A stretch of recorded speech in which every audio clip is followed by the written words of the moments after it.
subscribe to my channel and also press this bell icon. नमस्कार दोस्तों आज हम जानेंगे महाराजा कृष्णदेव राय के बारे में। दोस्तों, राजा कृष्णदेव राय का जन्म 16 फरवरी सन 1941 ईस्वी को कर्नाटक के हम्पी शहर में हुआ था। उनके पिता का नाम तुलुवा नरसा नायक तथा माता का नाम नागला देवी था। इनके बड़े भाई का नाम वीर नरसिंह था।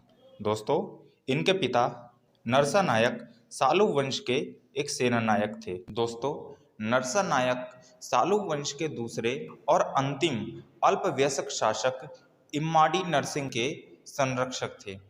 वे अल्पायु थे, इसलिए नरसा नायक ने उचित मौके पर उन्हें कैद कर लिया और संपूर्ण उत्तर भारत पर अपना अधिकार कर लिया। दोस्तों, राजा कृष्णदेव राय से पहले उनके बड़े भाई वीर नरसिंह राज सिंहासन पर विराजमान थे। सन 1505 में वीर नरसिंह ने सालू वंश के कैदी नरेश इम्माडी नरसिंह की हत्या कर स्वयं विजयनगर साम्राज्य के सिंहासन पर अधिकार कर तुलुवा वंश की स्थापना की।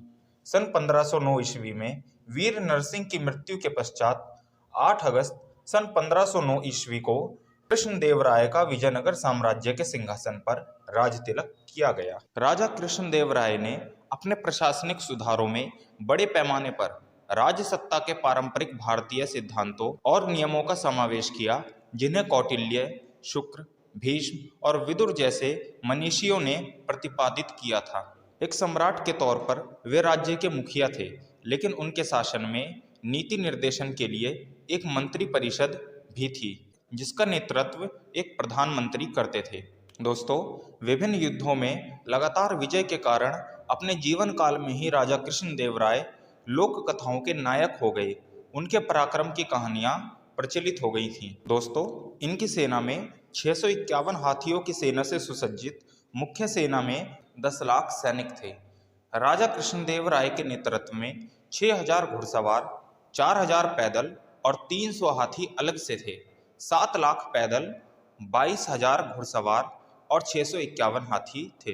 दोस्तों, इस महान सम्राट का साम्राज्य अरब सागर से लेकर बंगाल की खाड़ी तक भारत के बड़े भूभाग में फैला हुआ था, जिसमें आज के कर्नाटक, तमिलनाडु, आंध्र प्रदेश, केरल, गोवा और ओडिशा प्रदेश आते हैं। महाराजा के राज्य की सीमाएं पूर्व में विशाखापत्तनम, पश्चिम में कोंकण और दक्षिण में भारतीय प्रायद्वीप के अंतिम छोर तक पहुंच गई थी। हिंद महासागर में स्थित कुछ द्वीप भी उनका आधिपत्य स्वीकार करते थे।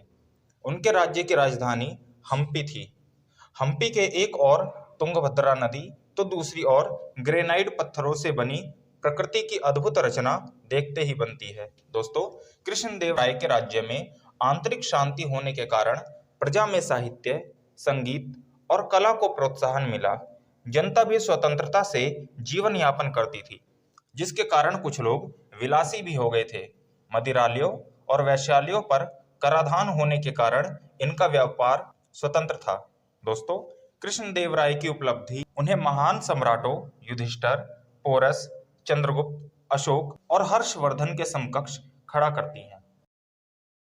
सम्राट कृष्णदेव राय जहां भी गए, वहां उन्होंने आक्रांताओं द्वारा तोड़े गए या खंडहर में बदल चुके प्राचीन मंदिरों का जीर्णोद्धार करवाया। उनके मंदिर निर्माण के फलस्वरूप विजयनगर स्थापत्य शैली का प्रवर्तन और प्रचलन हुआ। इस शैली पर कई पुस्तकें भी प्रकाशित हुई। दोस्तों, कृष्णदेव राय महान भवन निर्माता भी थे। उन्होंने विजयनगर में भव्य राम मंदिर तथा हजार मंदिर का निर्माण करवाया। उन्होंने विजयनगर के पास एक नया शहर बनवाया और एक बहुत बड़ा तालाब खुदवाया, जो सिंचाई के काम भी आता है। स्थापत्य कला के क्षेत्र में कृष्णदेव ने नागलपुर नामक एक नए नगर की स्थापना की। उन्होंने हजारा एवं विट्ठल स्वामी नामक मंदिर का निर्माण भी करवाया। मंदिरों के कारण विद्यालयों का जाल भी विजयनगर साम्राज्य में बिछ गया था। दोस्तों, महाराजा कृष्णदेव राय के दरबार में नवरत्नों का एक समूह था, जिसमें उनका सबसे प्रमुख और बुद्धिमान दरबारी तेलानी राम था। असल में उसका नाम रामलिंगम था। तेनाली गांव का होने के कारण उन्हें तेलानी राम कहा जाता था। उनकी बुद्धिमत्ता के चर्चे दूर दूर तक थे और वे राजा कृष्णदेव राय के प्रमुख सलाहकार भी थे। इनकी सलाह और बुद्धिमत्ता के कारण ही राज्य आक्रमणकारियों से सुरक्षित रहता था। इसके साथ ही राज्य में इनके कारण कला और संस्कृति को भी बढ़ावा मिला। यह विजयनगर साम्राज्य का चाणक्य था। दोस्तों, सम्राट ने अपने इकलौते पुत्र तिरुमल राय को राजगद्दी देकर उन्हें प्रशिक्षित करना शुरू कर दिया, लेकिन उनके पुत्र तिरुमल राय की एक षड्यंत्र के तहत हत्या कर दी गई थी। इसी विषाद में उनकी भी सन 1529 में हम्पी में मृत्यु हो गई। इस तरह महाप्रतापी राजा कृष्णदेव राय ने उदात्त भारतीय जीवन मूल्यों पर आधारित एक पराक्रमी और विशाल साम्राज्य की गौरव गाथा लिखकर इतिहास में अपना नाम स्वर्ण अक्षरों में अंकित करवाया। तो दोस्तों, आज की वीडियो में बस इतना ही। अगर आपको हमारी ये वीडियो पसंद आई हो तो हमारी इस वीडियो को लाइक और शेयर कीजिए और हमारे इस चैनल को सब्सक्राइब कीजिए। हम ऐसे ही देश के महान पुरुषों के बारे में जानकारियाँ आपके सामने लेकर आते रहेंगे। तो मिलते हैं अगली किसी वीडियो में, तब तक के लिए जय हिंद।